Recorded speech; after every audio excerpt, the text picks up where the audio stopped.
ชาพมตัดว่าเฮาอ่ำเฮ็ดเป็นไรเพราะเฮายังไปเลยลงมือเฮ็ดสั่งเต็มทนมาสงค้าข้อง YouTube LK Spy ผมจำฮับตอนใต้ก็เขาก็วันมาในข่าวที่มาเราลองเจิ้ง Facing แต่ใจปดอ่อนตัวหนึ่งในใต้ก็เขากว่าอยู่ค่ะลองเราเจิ้งเขาก็เลยเต็มมาดีเนื้อวางรักบี้ตีหนึ่ง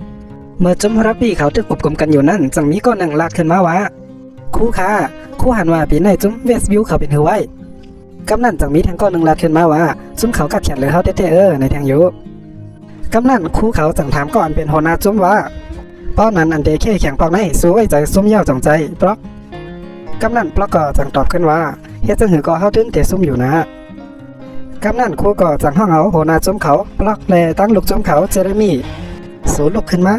าตีตั้งนานในเมื่อมากันนี่เขาได้รู้เขาเตียด้วยว่าเมื่อมีลองเยี่ยนกันไล่ดันเลยในหังปลอกอยู่กำนั่นปลอกก็จังถามคู่มันว่า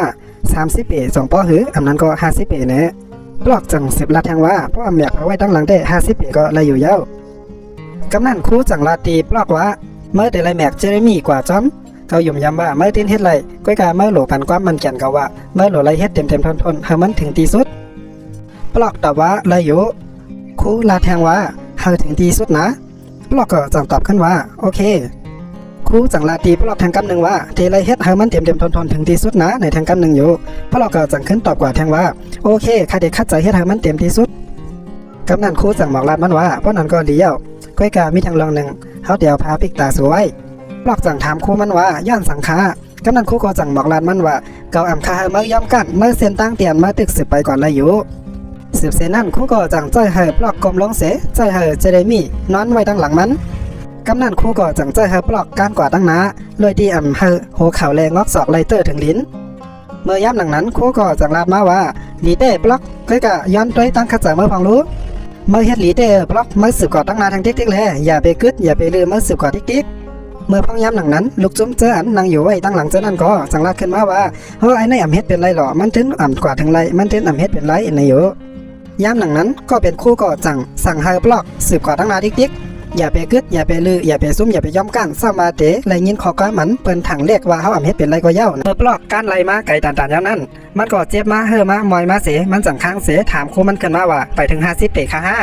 ะกำนันครูจังลาตีมันว่าเมื่อลืมลอง50 ปีกว่าเสเมื่อเฮ็ดให้มันเต็มทนเมื่อสืบกว่าตั้งนาติ๊กเมื่ออย่าไปกึดไปลือกันนั่นก้อยอย่ากึดปลอกเมื่อเฮ็ดไรนำเลยเสไหนเก่าตื้นอยู่อย่ามาตื้นเฮ็ดไรนำเลยเสไหนสืบกว่าตั้งนาให้ถึงที่สุดอย่าไปย้ำกันอย่าพมแทบตัดเส้นใจว่าย้ำกันสืบไปกว่าติ๊ก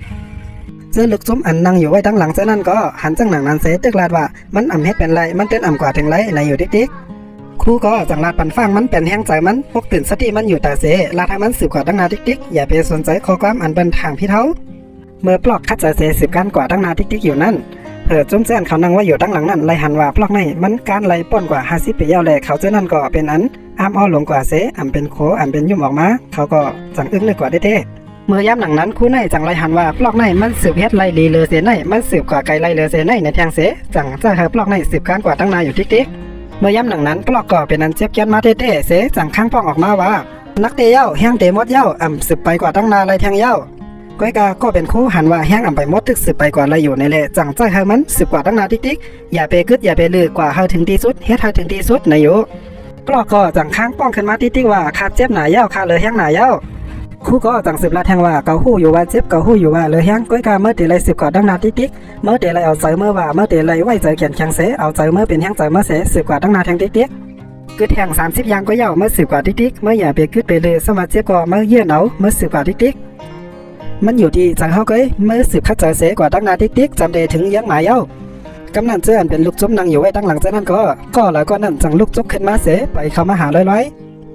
ยยามนั้นปลอกก็เป็นอันเจ็บยันมาเลยเก่าเด้มันค้างป้องว่าเลยแห้งหนาเย้าเจ็บหนาเย้าในอยู่คู่ก็จังสืบหมอกลาดปกตื่นปันแห้งใจมันทางว่าเขาหู้อยู่ว่าเมื่อเจ็บเขาหู้อยู่ว่าเมื่อมวยเมื่อเตะไรสืบคัดใจเสียกว่าเตะถึงยังหมายเย้าแทงเท้ายางก้อยเตะถึงยังหมายเย้าแทงเท้ายางก้อยแทง5ยางก้อยเย้าเตะถึงยังหมายเยื่อเอาเลยอย่าไปกึดอย่าไปเลยสืบกว่าตั้งหน้าคัดใจแล้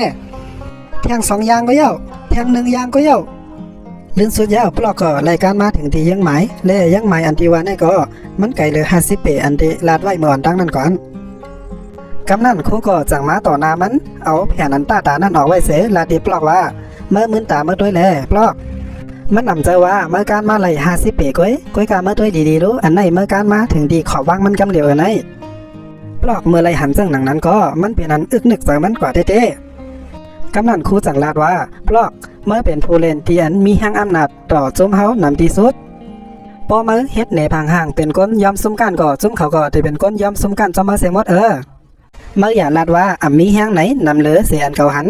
เมื่อตึกเนี่ยก้นก่อนมีน้ำหนักปัก40วันข้ามมาที่วางในรวยแขนของมือปลอกเกาโหลมาจัดปานเมื่อเกิดมาบนตาได้เป็นผู้นำเมื่ออย่าเฮ็ดเป็นลองเด่นๆรอๆแลกำนันเจเรมีก็จังลัดที่โคตรมันว่าข้ามเลยนักปัก40ปอนด์ค่ะก้อยกะคานักปัก60ปอนด์ค่ะในอยู่กำเลือนนั่นครู่จังถามปลอกว่าเกาไว้ใจเมื่อไรอยู่กำนันปลอกก็จังตอบกว่าเลยลองมันจังมันว่าไรอยู่คะกำนันลูกจุ้มเจิ้นมีอยู่ในวางเจ้านั่นก็เป็นนั้นไรตอนสอนที่นายกว่าเต้ๆว่าและลองเราเจิ้งปอดอ่อนตอนหนึ่งของเฮาก็ไรสุดเยี่ยวกว่าที่นายคะ